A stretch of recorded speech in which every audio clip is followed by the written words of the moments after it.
Bismillahirrahmanirrahim. Assalamu alaikum dear students. How are you all? Hope you all are fine and doing great. First of all, we need to know what is science. As we discussed it in our previous class कि science क्या होती है. Science is a systematized knowledge. ठीक है, ये ऐसा systematized knowledge होता है जो बेस करता है ऑब्जर्वेशंस पे और एक्सपेरिमेंट्स पे. ठीक है, ये एक ऐसा नॉलेज है, ये एक ऐसा जो है वो इल्म है जिसको हम पहले ऑब्जर्वेशन जिस पे की जाती हैं और उसके बाद उस पर एक्सपेरिमेंट्स किए जाते हैं कि आया कि ये नॉलेज ठीक भी है या नहीं. ठीक है, तो it is based on observations and experiments.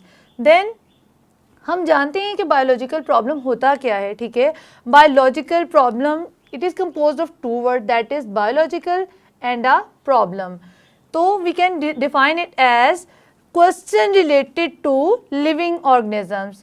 Okay, biological problem क्या होते हैं? ऐसे क्वेश्चन होते हैं या ऐसा मसला होता है जो रिलेट करता है लाइफ के साथ. ठीक है, जो रिलेट किसके साथ करता है? लिविंग ऑर्गेनिजम्स के साथ रिलेट करता है. ठीक है, उसके बाद आ जाते हैं बायोलॉजिकल प्रॉब्लम जो है वो उसमें जो क्वेश्चंस होते हैं उनको स्टडी कौन करता है? उनको बायोलॉजिस्ट स्टडी करते हैं. ठीक है, जैसे कि पुराने वक्तों में जो बायोलॉजिस्ट थे या जो केमिस्ट थे वो अपनी अपनी फील्ड से रिलेटेड जो थे वो नॉलेज को गैदर करते थे.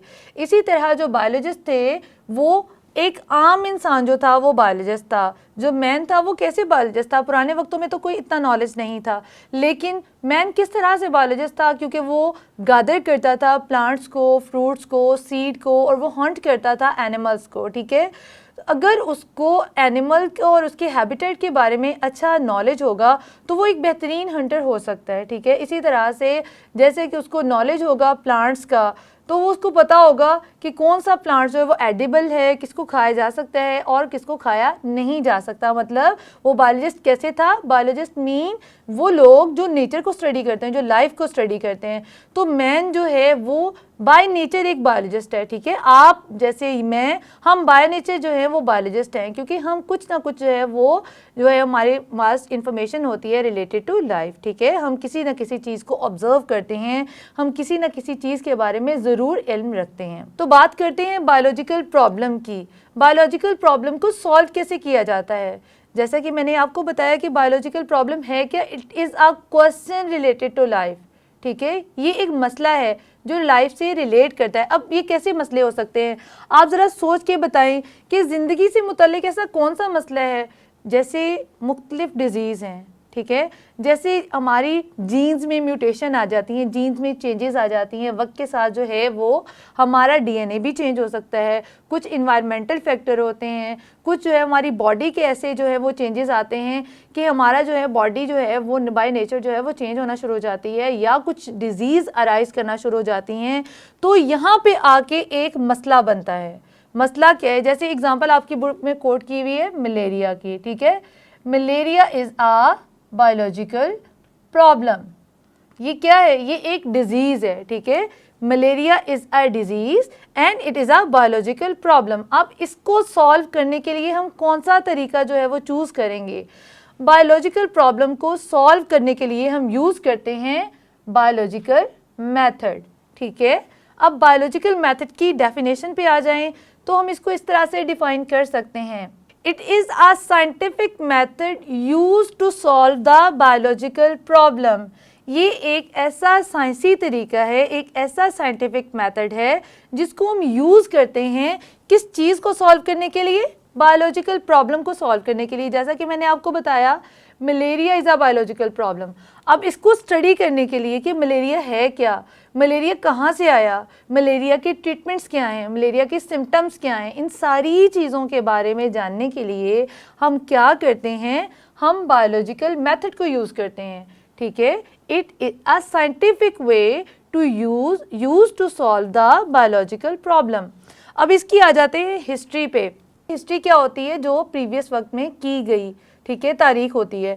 ठीक है, like about 500 years ago Galileo ने जो एक्सपेरिमेंट किया था 1590s में, उसमें जो उसने बायोलॉजिकल मेथड किया था अपने एक्सपेरिमेंट को करने के लिए, वही बायोलॉजिकल मेथड जो है वो आज के वक्त में भी यूज़ किया जा रहा है. Like the same biological methods is been used from 500 years to up till that time. अब बायोलॉजिकल मेथड्स है, इन्होंने कहाँ कहाँ हेल्प आउट किया है आपकी लाइफ में, मेडिसिन की एडवांसमेंट में, टेक्नोलॉजी की एडवांसमेंट में या इकोलॉजी की एडवांसमेंट में बायोलॉजिकल मेथड्स ने बहुत ज़्यादा हेल्प आउट किया है। अब आ जाते हैं बायोलॉजिकल प्रॉब्लम जो हैं उनको सॉल्व करने के लिए किन किन स्टेप्स को फॉलो किया जाता है। ठीक है, तो बात करेंगे solving a biological problem. Solving a biological problem, like biological problem को सॉल्व करने के लिए किन किन स्टेप्स को फॉलो किया जाता है। तो first one is recognition of problem।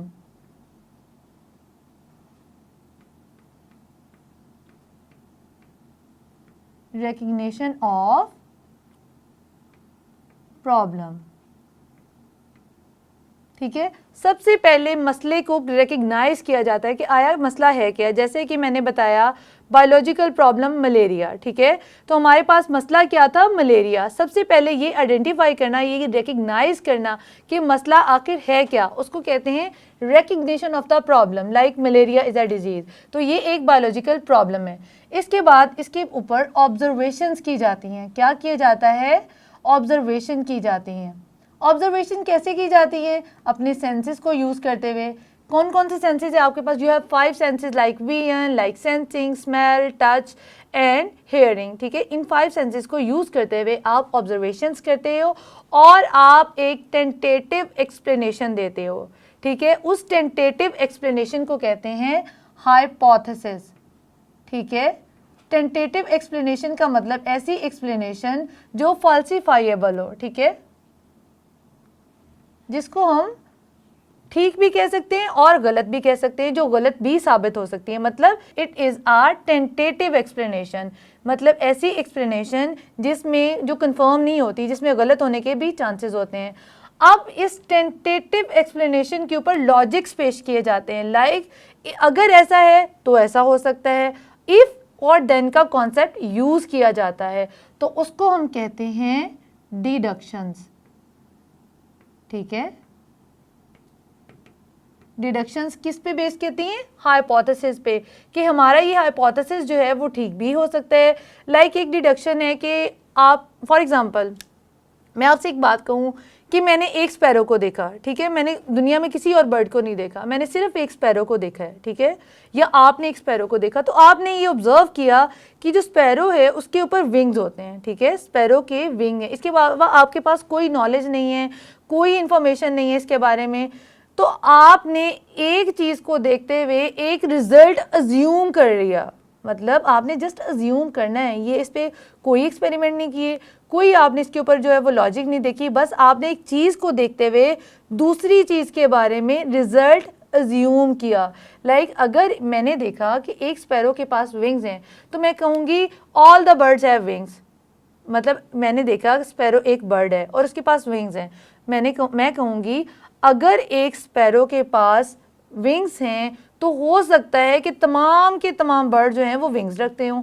तो ये क्या होती है, ये डिडक्शन होती है, ये मफरूज़ा होता है। ठीक है, ये जो है ये भी सही या गलत हो सकता है। इसको प्रूव करने के लिए एक्सपेरिमेंट्स किए जाते हैं कि आया कि आपकी डिडक्शन जो हैं वो ठीक भी हैं या नहीं। ठीक है, अब एक्सपेरिमेंट्स जो हैं वो किए जाते हैं। एक्सपेरिमेंट क्या होता है, ऐसा जो है साइंटिफिक मेथड होता है जिसको हम यूज़ करते हैं ताकि हम जान सकें कि हमारी जो डिडक्शंस हैं वो ठीक हैं या गलत हैं। अगर तो हमारी डिडक्शन जो है वो गलत साबित हो जाए तो हम उस बायोलॉजिकल प्रॉब्लम को यहीं पे जो है वो स्टॉप कर देंगे, ख़त्म कर देंगे। लेकिन अगर हमारी डिडक्शन जो है वो सही साबित हो जाए, अगर हमारी डिडक्शन जो है हमारा जो मफरूज़ा है वो सही साबित हो जाए, तो क्या किया जाता है, तो रिजल्ट्स को समराइज़ किया जाता है। ठीक है,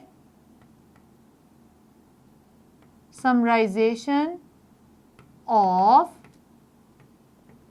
रिजल्ट्स, मतलब रिजल्ट्स बनाए जाते हैं। अब ये समराइजेशन ऑफ रिजल्ट्स है, ये स्टैटिस्टिकल डाटा होता है जिसको हम डाटा की फॉर्म में लिखते हैं कि हमारा इतने जो है वो चांसेस थे कि वो सही साबित होगा, इतने चांसेस थे कि वो गलत साबित होगा। लेकिन हमारे एक्सपेरिमेंट ने ये साबित किया है कि ये जो है ये परसेंटेज जो है, मतलब हम एक वैल्यू ऐड कर देते हैं उसमें, उसको डाटा की फॉर्म में लिख देते हैं, समराइज़ कर देते हैं अपने एक्सपेरिमेंट्स के रिजल्ट्स को। किस फॉर्म में, डाटा की फॉर्म में। उसके बाद क्या आता है, रिजल्ट समराइज करने के बाद जो है वो रिपोर्टिंग ऑफ रिजल्ट्स होता है। अब रिपोर्ट कैसे किया जाता है ये मैं आपको बताती हूँ। रिपोर्टिंग ऑफ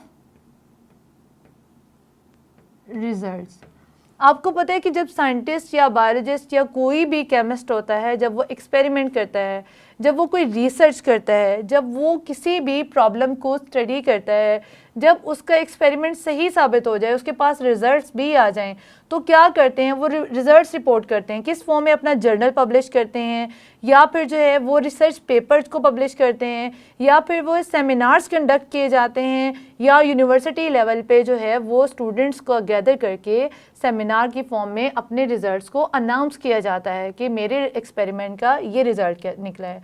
तो इसको कहते हैं रिपोर्टिंग ऑफ रिजल्ट्स। तो these are the steps to solve the biological problem. तो डियर स्टूडेंट्स, आपने इन सारे स्टेप्स को बहुत अच्छे से मेमोराइज करना है, because it's a very important question. और बायोलॉजिकल मेथड की जो डेफिनेशन है it's very very important. It can be ask in the short question कि what is a biological method. ठीक है, बायोलॉजिकल मेथड क्या होता है, तो आपने इसकी डेफिनेशन करनी है, उसके साथ आप इन सारे स्टेप्स को जो है वो एलेबोरेट कर सकते हो, इन स्टेप्स का बता सकते हो। इसको एक्सप्लेन करने की जरूरत नहीं है, you can just right these points. ठीक है, आप ये पॉइंट्स लिखेंगे तो आपका एक बहुत अच्छा जो है वो एक शॉर्ट और समराइज सा क्वेश्चन बन जाएगा। ठीक है, और आपने इसको जो है वो एक्सप्लेनेटरी क्वेश्चन के लिहाज से भी आपने, या जो है लॉन्ग क्वेश्चन के लिहाज से भी इसको तैयार करना है। अगली क्लास में हम इनको डिटेल के साथ डिस्कस करेंगे कि रिकग्निशन ऑफ प्रॉब्लम कैसे की जाती है, ऑब्जर्वेशंस कैसे की जाती हैं, हाइपोथेसिस कैसे किए जाते हैं, रिडक्शंस को करने का क्या तरीका है। इन सारे स्टेप्स को हम वन बाय वन जो है वो अपनी अगली क्लास में एक्सप्लेन करेंगे। तब तक के लिए मुझे दीजिए इजाज़त। अल्लाह हाफ़िज़।